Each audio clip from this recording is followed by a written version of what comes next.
to talk Creep 2. Hopefully you got a chance to check out my review of Creep 1. And if you're watching this, keep in mind at this point we're already going to be spoiling things that happened in the original film, because I can't really talk about this one without talking about some of the events of the first one, because it ties into a lot of my thoughts on it. So do not watch the review of this if you have not seen the first Creep. And if you've seen the first Creep, well, if you haven't seen Creep 2, you probably shouldn't watch this either. Again, it's not within the 10-year, so I'm not trying to do heavy spoilers, but there are things from the first film, again, I have to address in here. So, watch at your own risk. So, at the end of Creep, we saw that Joseph, who recently had murdered Aaron, who had came to film what he thought was Joseph in a day of his life for his unborn son, and we find out that Joseph is actually a homicidal maniac and ends up luring Aaron to a secluded location where he kills him. And at the end of the original Creep, we find out that Joseph has done this numerous times, because we see there are numerous tapes and DVDs and more of what we assume are these other encounters that Joseph has had. And even at the end of the film, we hear him already taking a call for an ad he put up about somebody coming and doing another job for him. So we know it's just this compulsion that he's going to keep on doing. And so it's easy to walk into Creep 2 and assume, all right, well, this is all that this is. It's just another one of Joseph's videos that we're going to be watching. And so what's surprising is that we start off right away with Dave receiving a package that contains a wolf that has a camera in it, and we know it has a camera in it because that's where our perspective is coming from, and Dave isn't aware of this. And we know already who this box is from, and the video that he's watching on the TV, we know who it's from as well. It's got to be from Joseph, because it's the same motive that Joseph used with Aaron in the previous film. And suddenly Dave's door rings, or gets knocked on his door, and Joseph is here, but Joseph is not Joseph. Joseph is Aaron. And right away, this is going to be a major part of Creep 2, is that Joseph is no longer Joseph. Joseph is now Aaron. And it brings us back to the first film, because now we have to question, and I'm sure we did, is his name actually even Joseph? But here's the thing. If you remember in the first film, Joseph's sister, what we assume is his sister, because Aaron does talk to her on the phone, she calls and tells Aaron to get out of Joseph's house and that Joseph has problems. So maybe his real name is Joseph, but we don't know that for sure. We know Aaron is not his name, and that Aaron is a person that he killed. And so if you kind of put two and two together and think about the way that Joseph lies in the first film and some of the stories that he takes upon himself, it's not hard to connect the dots and think that he's calling himself Aaron for a very specific reason, and that's Aaron from the first film. But I digress. We spend a little time with Aaron and Dave, to where Aaron's trying to help Dave feel more comfortable about these increasingly scary situations with tape showing up for him, and worrying about his safety. And then Aaron begins to reveal that there's a coincidence of the same time that they became friends that all of this started up.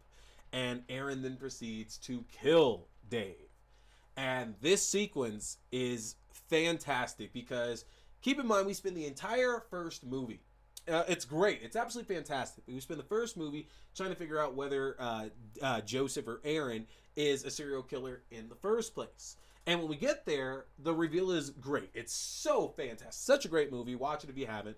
But it's so good.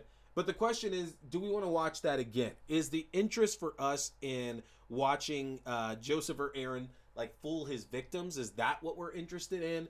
Or is it more so we just want to see this character be? Because Mark Duplass is just such an engaging serial killer. And I think it's the latter, that we don't want to see the same story, because we get that serial killer right away. We're confirming, hey, this is the same person you saw at the end of the first film. He kills somebody viciously, might I add. Fantastic effects, by the way. But we also see that Aaron or Joseph seems to be going through a midlife crisis because they talk about how they're approaching 40 and this isn't just as fun for them anymore as it used to be. And again, we're fulfilling a few needs because we're confirming right off the gate there that this man is still absolutely violent and dangerous and horrible. But also, what's probably the story of the film is going to be about. And so we fast forward and we get to meet Sarah, who runs a show on YouTube called Encounters, where she answers various ads on Craigslist with a bunch of just random people who are looking for some sort of companionship. So somebody who took acid and just wants Sarah to be there with them. Somebody who just wants somebody to talk to. She goes and sits with all these different kind of people for her show. And she's having a hard time because she's not getting much success with her show. And so she's just looking for that something out there that could really sell it for her, something that can make it all happen. And that's when she comes upon an ad that says she's needed for a day of filming, and fans of Interview with a Vampire are a must. And it's $1,000. You come and shoot with them. And we know who's written the ad. We know who the ad is from. It is from Joseph or Aaron. And we're going to stop calling him Joseph because the rest of the film addresses him as Aaron, so we might as well do the same. And so Sarah arrives and introduces herself. They talk. And Aaron quickly and upfrontly reveals that he is a serial killer and that he is going to let Sarah live for the next 24 hours just to document his life. And Sarah, of course, doesn't believe this because, who's just going to have somebody over and say that I'm a serial killer and let them film it? So Sarah doesn't believe it, but she's hoping that this is going to boost what she needs on her YouTube channel and decides that she's going to go along with it. Now, we kind of know some of the tricks that Aaron played in the first movie trying to intimidate and scare and unsettle other Aaron. And so we know that that's kind of some of the same stuff that Aaron might try to do here. Like, the facade is down because we know that Aaron's a serial killer. Whether Sarah believes it or not, we absolutely know that Aaron is a serial killer. A point that we're reminded at the beginning of the film when Aaron asked Dave, don't you find it a little odd that we met around the same time that you received the first tape in the mail? And it's just such a chilling question. And say, you just thought about it, confirming it. That just devious attitude and action from Duplass is so great. And so we know that he is a serial killer. And Sarah just doesn't buy it yet. And he spends the day trying to scare her, doing the jump scares like he did all throughout the first movie. And none of it works because whether it's Sarah's just a little jaded and she's not scared easily, whether it's that she knows that this is something that he's trying to do and she doesn't want to give him any kind of reaction, we don't know. But Aaron decides that the way he's going to end this is by killing himself. And that there's nothing else because he can't get through this crisis that he's in. So the only next step is to finally kill himself. And it makes sense because, again, the beginning of the movie starts with Aaron in this crisis to where he kills Dave, but it doesn't do anything for him. And as a serial killer, if you don't enjoy your killing anymore, then what is there to enjoy? Because life is boring. That's why you're a serial killer. So we can kind of understand that it makes sense. It's not necessarily a ploy. And he tries to get Sarah to do it, and Sarah obviously isn't into the idea of killing him for her.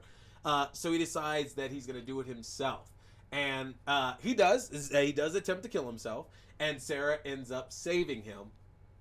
And this is where Sarah then begins to really believe that Aaron is a serial killer. And from there, again, the tone of the movie begins to grow more and more sinister because Aaron at that point begins to really reveal more about his process and his train of thought when it comes to the killings. And Sarah realizes the danger that she really is in. And it's such a daring and well paid off approach that they take in this film compared to the first movie. Because again, Patrick Brice is back in directorial duties and writing duties as well as Duplass. So they co-write it again. And I think it would have been easy to just go and see another one of the same tapes. Like again, Aaron Joseph, whatever, puts on just another gimmick, another guise, and he gets somebody to follow him up, and then he tricks him, and finally kills him, and that's it. That would have been fine because, again, Duplass is fantastic, and he's so engaging that I would just watch another movie of him just doing this again. So if they want to do another prequel, if they want to get a third film, I'm all about that. But they didn't go that route. They didn't take the easy route here. They decided to do something completely different. And I think right off the jump, having Aaron just tell Sarah, I am a serial killer, puts it on that playing field of like old slashers to where we've talked about, to where we know who the killer is. There's no question about it. It's just going to be what kind, like, how is the movie? What kind of movie are we telling now that we know who the killer is? And usually it's a little slapsticking over the top. Like we talk about Slumber Party Massacre, which I love, but we know who the killer is. But that's very much over the top. And this is not. This is very much still, it's scary. It's terrifying because we know that Aaron's a killer. And we know he's not actually even fucking around with Sarah. Like, he's actually telling her real shit that Sarah's not believing in the least. And it's like, that's also the cool thing, is that Sarah doesn't know that her life is actually in danger until way later in the movie. But it's kind of cool watching that perspective, that we have the insight that she doesn't, and it's still engaging. And yet there's still just a cast of 2. If you count Dave, there's a cast of 3 in this film. And you know, I spoiled at least one death in the movie. Let me tell you, the body count isn't that much higher than the first film. And I love that, because you would think that if they were going to do a second movie, because the first was so successful, they might choose to up the ante. More killing, more death, bigger budget, things like that. But it's pretty much the same way shot as the first film.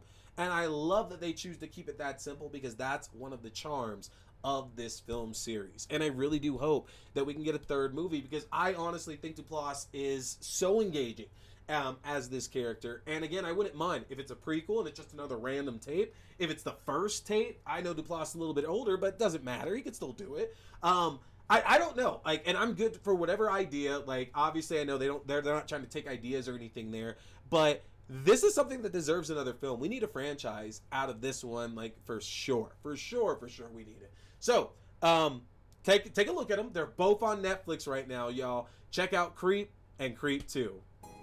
Hey everybody, I appreciate you checking out this video, whether it was a review, whether it was a new episode, whether it was an unboxing, an interview, or whatever else. I want to remind you, you can check out my separate reviews also on my YouTube page, and new full episodes go up every Wednesday night on YouTube at 8:30 p.m. Mountain Standard Time, and on your favorite podcasting platforms at 8 p.m. Mountain Standard Time. Don't forget to hit that subscribe button, like and share. My name is T. We've been talking scary movies. Stay scared.